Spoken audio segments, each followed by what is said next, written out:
Lo intenté guardar durante años. Guardé en mi memoria cada frase que salió de su boca.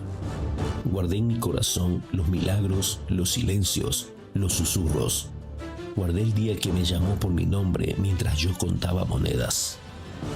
Guardé la mirada, esa mirada que me dio tanto valor, aun cuando los demás solo veían en mí traición y codicia. Pero hay cosas que no se pueden guardar para siempre. Hay verdades que no sobreviven al silencio. Yo no entiendo por qué me miró así. ¿Por qué no me juzgó? No me exigió devolver lo robado. Solo pronunció esa palabra y en ella me vi un hombre nuevo. Estuve en montañas, en barcas, plazas y cenas. Vi el agua sostener sus pasos. Vi el pan multiplicarse en sus manos y sobre todo, lo vi morir. Así lo viví, así lo creo y así lo cuento. Me llamo Mateo, hijo de Alfeo.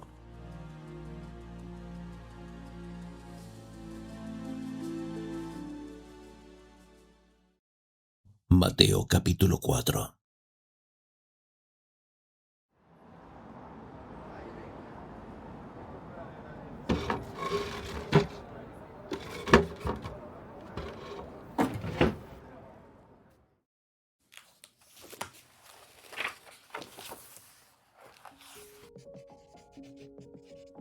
Recuerdo cómo, después de aquel día junto al Jordán, esperábamos que todo empezara. Pensamos quizás que el cielo seguiría abierto, que los milagros empezarían de inmediato, que Jesús comenzaría a hablarle a las multitudes, o que marcharíamos hacia Jerusalén con esa fuerza y esa convicción. Pero no fue así. No hubo aplausos, no hubo proclamaciones. En cambio, lo primero que hizo el Espíritu fue llevarlo al desierto. Sí, al desierto. No para meditar, ni para esconderse, sino para ser probado. Durante 40 días, 40, estuvo allí, solo, sin pan, sin abrigo, sin palabras humanas, solo el eco del hambre y la sed.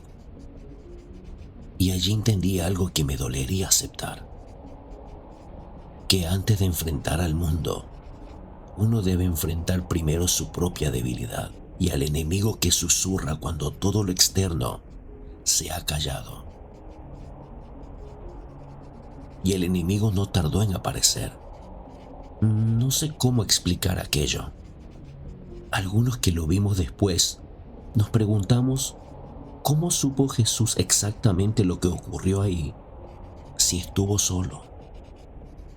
Pero Él nos contó y entendimos que no lo decía para asustarnos, sino para mostrarnos que Él conocía la batalla desde adentro. Satanás se acercó cuando el cuerpo ya flaqueaba y lo hizo como suele hacerlo, con aparente piedad, con lógica, con la razón.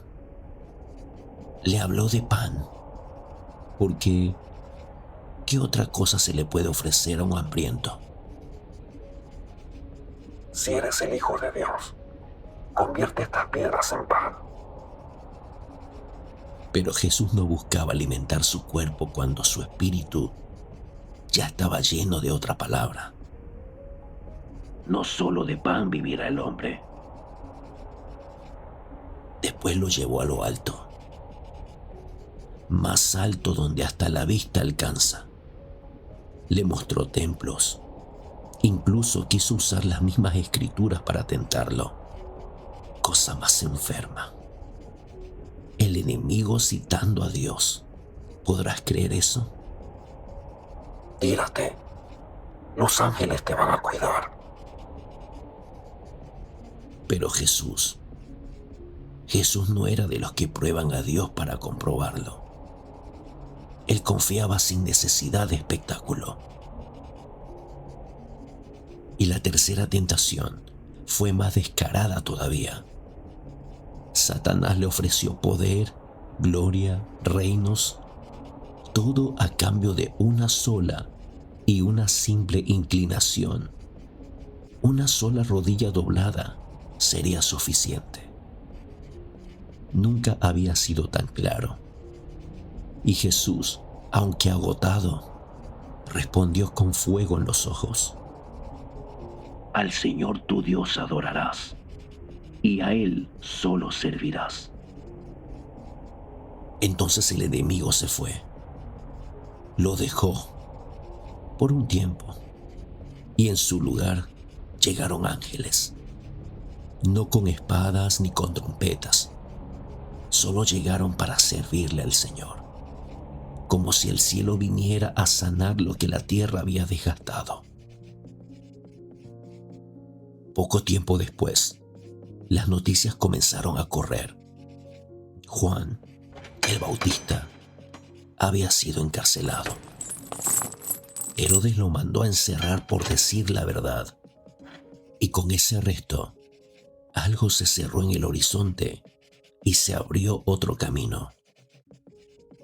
Jesús no regresó a Nazaret. Tomó otro rumbo. Una decisión que hasta hoy me asombra. Se fue a Galilea, a Cafarnaúm específicamente, esa ciudad situada cerca del lago, lugar de pescadores, de gente sencilla, lugar al que algunos de nuestros maestros llamaban tierra mezclada. La llamaban así porque vivían judíos y gentiles, puros e impuros según sus miradas. Pero para él, esas mezclas no eran un obstáculo, eran una gran oportunidad. Fue entonces que recordé las palabras del profeta Isaías en el capítulo 9, versículo 2. El pueblo que andaba en tinieblas vio gran luz. A los que habitaban en la tierra de sombra de muerte, la luz les resplandeció. Y sí, resplandeció de verdad. Jesús empezó a caminar por calles, a mirar algunos rostros resecos por años de rutina, y sin anunciar títulos o nombramientos, comenzó a hablar solo esto, palabras que por cierto aún retumban en mi pecho. Arrepiéntanse, porque el reino de los cielos se ha acercado. No lo decía como una amenaza, lo decía como un pastor que llama con ternura, como quien ha encontrado algo precioso y quiere correr a contarlo. Dios está cerca, tan cerca, al alcance del corazón. Fue después de eso que nuestras vidas cambiaron para siempre. Yo aún no estaba con Él, no todavía, pero otros, los primeros, fueron llamados justo en ese momento mientras trabajaban. Lo vi con mis propios ojos. Jesús caminaba junto al lago, cuando en ese instante vio a Simón y a su hermano Andrés. Ambos pescaban como lo hacían todos los días, lanzando las redes. No eran religiosos, peor doctores de la ley, pero eran hombres de mar y sal. Y aún así, Jesús se detuvo, los miró y les dijo con una voz que no parecía forzar absolutamente nada: Síganme, y los haré pescadores de hombres. Me llamó la atención que ellos no preguntaron nada. No pidieron garantías. No le pidieron una explicación teológica. Simplemente soltaron las redes, soltaron lo que conocían y lo siguieron. Más adelante, unos pocos pasos después, hizo lo mismo con otros dos, Santiago y Juan, hijos de Zebedeo. Estaban arreglando unas redes con su padre en la barca.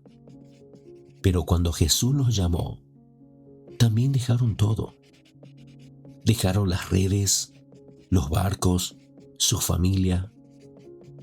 No porque despreciaran eso, sino porque algo más profundo los llamaba. Algo que aún no podían nombrar, pero les dolía si no lo seguían. Y desde allí no paró de caminar. Pueblo tras pueblo, gente tras gente. No enseñaba en tono severo, sino con claridad. Sanaba a los enfermos, levantaba a los caídos, tocaba a los que nadie tocaba.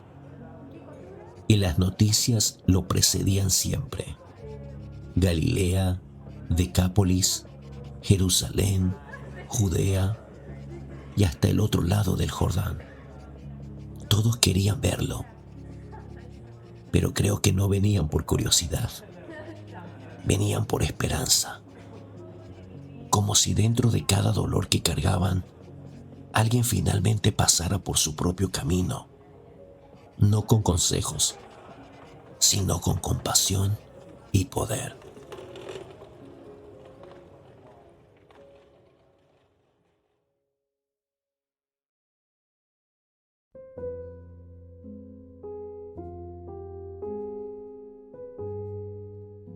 A veces cuando lo veo en mi corazón caminando entre la gente, tocando leprosos y bendiciendo niños, me doy cuenta que nadie como él bajó tanto sin dejar de ser tan alto.